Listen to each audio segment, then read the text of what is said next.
नमस्ते दोस्तों, मैं Pankaj Jaiswal, faculty representative faculty of commerce MS university from all Gujarat students union एजीएसयू Vadodara. मैं आप सभी स्टूडेंट्स को बताना चाहूँगा, आफ्टर 12th बोर्ड एग्जाम के बाद आप सभी लोग वेट कर रहे हो आपके 12th बोर्ड के रिजल्ट का। रिजल्ट से भी ज़्यादा आप लोग सर्च कर रहे हो यूनिवर्सिटी, बैचलर डिग्री के लिए कौन सी यूनिवर्सिटी में आप अप्लाई करो। मैं सभी स्टूडेंट्स को बताना चाहूँगा, अगर आप सभी लोग एमएस यूनिवर्सिटी में एडमिशन के लिए प्लान कर रहे हो और सर्च कर रहे हो, तो एमएस यूनिवर्सिटी का एडमिशन प्रोसेस क्या है एकेडमिक ईयर 2024 यानी कि 2024 के लिए। तो मैं सबसे पहले बता दूं कि इस साल से जो एडमिशन प्रोसेस है वो कॉमन हो चुका है गुजरात की सभी गवर्नमेंट यूनिवर्सिटी के लिए, और एमएस यूनिवर्सिटी भी गुजरात की जो गवर्नमेंट यूनिवर्सिटी है उसके अंदर इंक्लूड होती है। बहुत सारे डिपार्टमेंट ऐसे हैं कि जो हायर पेमेंट पर अवेलेबल है एमएस यूनिवर्सिटी में, लेकिन जो यूनिवर्सिटी है वो गवर्नमेंट सेक्टर में आती है। सबसे पहले मैं आपको बता दूं बैचलर डिग्री के लिए एडमिशन प्रोसेस। सभी स्टूडेंट्स ध्यान से सुनना, क्योंकि आप जितना ध्यान से सुनोगे और इस वीडियो को देखोगे तो आपके सभी डाउट्स क्लियर हो जाएंगे। हम सबसे पहले बात करेंगे बैचलर डिग्री कोर्स के लिए। सबसे पहले ऐसे कोर्स के जिसके अंदर एंट्रेंस एग्जाम नहीं होती है और 12th बोर्ड के रिजल्ट के परसेंटेज पर आपको एडमिशन मिलता है। तो ऐसे कौन कौन से कोर्स है? तो सबसे पहले बीकॉम यानी कि बैचलर ऑफ कॉमर्स, बीए यानी कि bachelor of arts, BSc bachelor of science. ये सारे जो कोर्स हैं इस पर 12th बोर्ड के परसेंटेज पर आपको जो एडमिशन है वो मिलता है 12th बोर्ड के रिजल्ट के परसेंटेज के बेस पर। अब इसका एडमिशन प्रोसेस कैसे होता है? तो सबसे पहले आपको जिकास की जो वेबसाइट है, the Gujarat common admission service, आप गूगल पर लिखोगे जिकास तो पहली वेबसाइट, पहले लिंक आ जाएगी, उस पर आपको क्लिक करना रहेगा। क्लिक करके उस पर अप्लाई नाउ पर आपको क्लिक करना रहेगा। अप्लाई नाउ पर क्लिक करोगे तो सबसे पहले आपको वहाँ पर आपकी जो प्रोफाइल है वो क्रिएट करनी रहेगी। आपको प्रोफाइल क्रिएट कर देनी है फिलहाल। प्रोफाइल क्रिएट करने के बाद आपको उसमें कुछ नहीं करना है फिलहाल, अभी आपकी सिर्फ प्रोफाइल क्रिएट करनी है। प्रोफाइल क्रिएट करोगे तो आपको यूजर आईडी और पासवर्ड मिल जाएगा जिकास के पोर्टल का। और जो मेन प्रोसेस है वो कब स्टार्ट होगा? जब 12th बोर्ड का जो रिजल्ट है गुजरात बोर्ड का और सेंट्रल बोर्ड का डिक्लेयर कर दिया जाएगा, तब जाके उसकी प्रोसेस स्टार्ट होगी।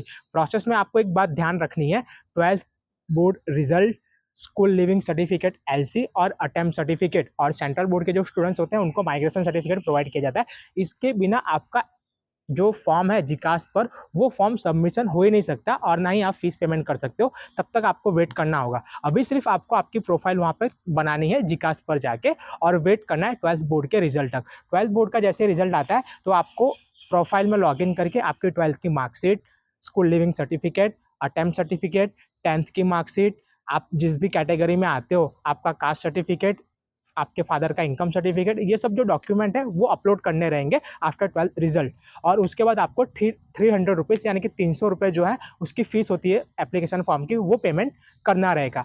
वो हो जाने के बाद 2 वीक या 3 वीक के अंदर सभी यूनिवर्सिटी अपना मेरिट लिस्ट क्राइटेरिया डिक्लेयर करेगी कि बीकॉम के लिए कितने परसेंटेज पर एडमिशन मिलेगा, बीए में कितने परसेंटेज पर एडमिशन मिलेगा, और बीएससी में कितने परसेंटेज पर एडमिशन मिलेगा। उसके बाद आपका जो एडमिशन प्रोसेस है वो स्टार्ट होगा। तो फिलहाल ये प्रोसेस आपको करनी है 12th बोर्ड रिजल्ट आ जाने के बाद। और फिलहाल तो ये जो एडमिशन प्रोसेस था वो था बीकॉम के लिए, बीएससी के लिए और बीए के लिए। अब हम बात करेंगे ऐसे कोर्स जो कि 12th बोर्ड रिजल्ट के बाद आप लोग अप्लाई करते हो और उसके अंदर एंट्रेंस एग्जाम होती है। तो ऐसे कौन से कोर्स है? तो मैं आपको बता दूं, बीबीए, बीसीए, बीए एलएलबी के जो कोर्स है इसमें आपको एंट्रेंस एग्जाम देनी होती है। एंट्रेंस एग्जाम देने के बाद आपका जो मेरिट लिस्ट है वो डिक्लेयर किया जाता है, और मेरिट लिस्ट के बेस पर आपका जो एडमिशन है वो होता है।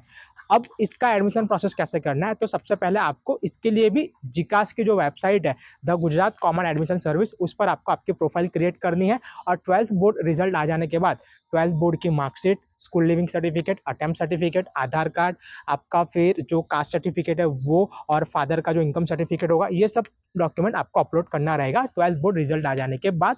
और जो एप्लीकेशन फीस है 300 रुपीज़, उस टाइम पर आपको पेमेंट करनी रहेगी। ये प्रोसेस करने के बाद यूनिवर्सिटी के द्वारा एंट्रेंस एग्जाम की डेट डिक्लेयर की जाएगी, और आपको उस डेट पर एंट्रेंस एग्जाम देने आनी होगी, यानी कि देने आना रहेगा। तो ये प्रोसेस करना होगा आपको बीबीए, बीसीए और बीए एलएलबी के लिए। तो ये जो प्रोसेस था वो था एडमिशन प्रोसेस 2024 का। और मैं आप सभी को बता दूं कि बीटेक का एडमिशन प्रोसेस कैसा होता है और आफ्टर 10th डिप्लोमा का एडमिशन प्रोसेस क्या होता है। तो बीटेक का जो एडमिशन प्रोसेस होता है यानी कि बैचलर ऑफ टेक्नोलॉजी, और उसके अंदर कोर्स आता है बी यानी बैचलर ऑफ इंजीनियरिंग। आप गूगल पर सर्च करोगे तो वो भी आपको मिल जाएगा। बीटेक और डिप्लोमा आफ्टर 10th और बीटेक यानी कि आफ्टर 12th, इसका एडमिशन प्रोसेस आप ध्यान से सुनिएगा, एसीपीसी के वेबसाइट के थ्रू होता है। बीटेक का जो एडमिशन प्रोसेस होता है एसीपीसी यानी कि admission committee for professional courses, ACPC के थ्रू होता है। एसीपीसी के फॉर्म स्टार्ट नहीं हुए, आप गूगल पर एसीपीसी की वेबसाइट पर सर्च करते रहना, जब भी फॉर्म स्टार्ट हो जाएंगे तब आप वहाँ पर रजिस्ट्रेशन कर देना और यूनिवर्सिटी मेरिट लिस्ट डिक्लेयर करेगी और मेरिट लिस्ट के अकॉर्डिंग अगर आपका जो परसेंटेज है वो एलिजिबल होगा तो आपको एमएस यूनिवर्सिटी में बीटेक के लिए एडमिशन मिल जाएगा। बीटेक में बहुत सारे डिपार्टमेंट है, सिविल है, इलेक्ट्रिकल है, कंप्यूटर है, टेक्सटाइल है, तो ये सारे डिपार्टमेंट आपको वहाँ पर मिलेंगे। बात करेंगे हम डिप्लोमा में आफ्टर 10th, तो डिप्लोमा की जो वेबसाइट है वो है ACPDC यानी कि admission committee for professional diploma course. ACPDC की वेबसाइट से आपको रजिस्ट्रेशन करना होगा आफ्टर 10th पास करने के बाद डिप्लोमा के कोर्स के लिए। और डिप्लोमा के कोर्स के अंदर कौन कौन सी फील्ड है, तो जैसे मैंने बताया सिविल है, IT है, इलेक्ट्रिकल है, मैकेनिकल है, ये सारी फील्ड आती है डिप्लोमा के अंदर। और डिप्लोमा का जो एडमिशन है वो 10th स्टैंडर्ड में जो आपने 10th बोर्ड की एग्जाम दी है उसमें 3 सब्जेक्ट मेन सब्जेक्ट है, इंग्लिश, साइंस और मैथ। ये 3 सब्जेक्ट के जो मार्क्स है वो काउंट किए जाते हैं और उसके परसेंटेज के बेस पे आपको एडमिशन दिया जाता है। तो आपको ACPDC की वेबसाइट पर रजिस्ट्रेशन करना होगा और मेरिट लिस्ट आने के बाद आपको वेरिफिकेशन के लिए बुलाया जाएगा। तो इस वीडियो के through admission process for 2024 in MS university clear हो गया कि कैसे और किस कोर्स के लिए अप्लाई करना है। उसके बाद भी अगर आपको कोई डाउट हो तो कॉल्स और मैसेज आप ना करें, डायरेक्टली यूट्यूब के कमेंट बॉक्स में जाके कमेंट करें, हम आपके एक एक कमेंट पढ़ते हैं और 24 आवर्स के बाद आपको जो रिप्लाई है हम करेंगे। सिर्फ आपको इतना करना है क्योंकि बहुत सारे कॉल्स और मैसेज ऑलरेडी हमारे जो रेगुलर स्टूडेंट्स हैं उनके होते हैं और उनकी फिलहाल एग्जाम स्टार्ट हो चुकी है, तो बहुत ही ज़रूरी है कि हम उनके कॉन्टैक्ट में रहें।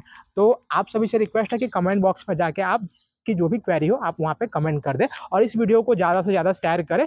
और मैंने जैसा ही बताया आप एक एक करके वीडियो देखोगे एक एक कोर्स के लिए तो आपको आइडिया आ जाएगा कि कैसे क्या प्रोसेस करनी होती है।